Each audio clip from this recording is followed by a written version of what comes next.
Legislative changes mean Granite State issues get a fresh look.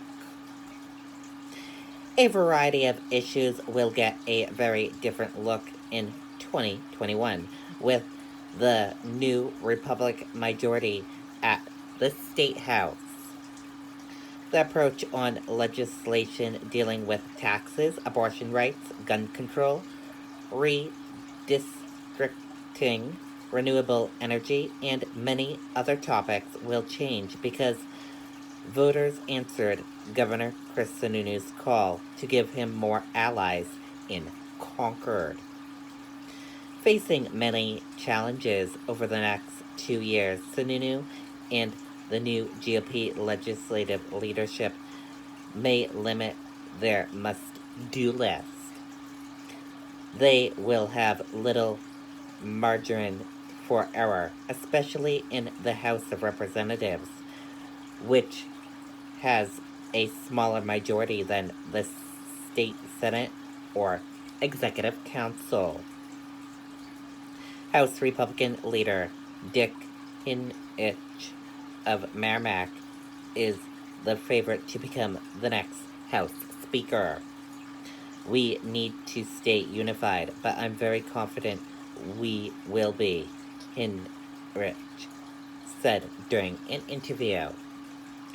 We ran a very disciplined, coordinated campaign led by a popular governor. The voters sent a very clear message. They want lower taxes, limited government, and an economy that continues to recover strong from the global pandemic. We're going to deliver on that. Right to work. 4 years ago, after winning his first term as governor, Sununu made right to work an early signature fight. Such legislation states no person can be forced as a condition of employment to join or pay dues or fees to a labor union. Sununu wanted New Hampshire to become the first right-to-work state in the Northeast. A small group of moderate Republicans joined with opposing Democrats to kill that bill in the House. The measure will be proposed in 2021, so Sununu gets to decide if it's again worth going to the mat over. New Hampshire Democrat Party leaders have been very skillful as the loyal opposition in the past. Their counterattacks turned Bill O'Brien into a one-term House Speaker following the 2012 election.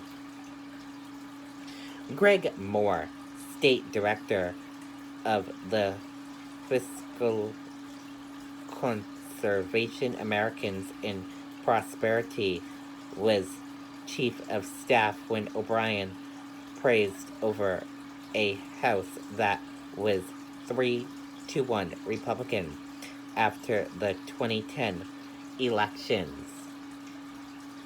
When you have 215, even 220 in the House, it doesn't take much for you to lose it on a given issue, Moore said. Once it happens, the minority party smells blood, and their leaders look for every opportunity to do it again, whether it's on the House floor or in a committee room. A call to cut taxes. Last week after the win, Sununu repeated his call to cut taxes, especially another round of business tax cuts, plus a reduction in the state tax on restaurant meals and hotel room rentals. The state's 9% meal and room tax is the highest in New England. Sununu said cutting this tax could help the hospitality industry recover from devastating losses due to COVID-19. House Finance Chairman Mary Jane Wallner, a Democrat of Concord, and Senate Finance Chair Lou D'Alessandro, Democrat of Manchester, said this could raise local property taxes because cities and towns in 2020 got $69 million in state aid that came from this tax. Less than a week after the election, Republicans have made their priorities clear. Business over people, they said in a joint statement. As our restaurants and hospitality industries struggle to remain open, now is not the time to decrease their shares. New Hampshire deserves better. In September of 2019, Sununu signed a compromise state budget creating a trigger that made it nearly impossible for a planned business tax cut to go forward in 2021. Despite the economic downturn from COVID-19, state taxes and fee collections have recovered here quite a bit. Through October, the state has taken in $643 million, which is about $16 million or 2.5 more than had been expected by this time. Sununu will likely use these numbers to back his claim that state revenue could grow rather than shrink if business taxes are further reduced.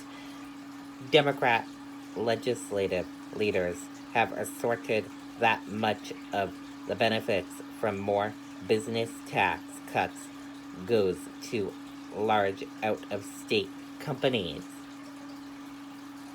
More COVID-19 relief. Sununu said he was confident the Congress and next president will come together on another COVID-19 relief bill to make it easier for lawmakers and this governor to plug any remaining holes in the current budget. I think the settlements package is likely early in 2021, Sununu said. What it actually looks like is anyone's guess, but we're sending the message loud and clear that it needs to give the states flexibility, he said. D'Alessandro is the longest-serving state senator.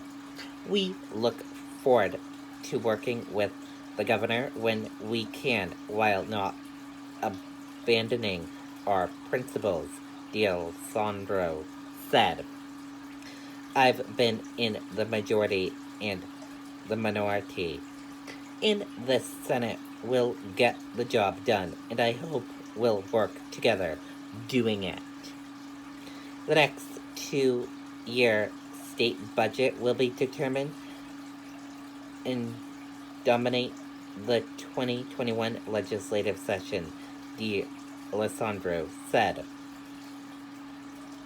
The budget is always what always matters most that first year, and we've got a lot of challenges putting the next one together. No question, D'Alessandro said.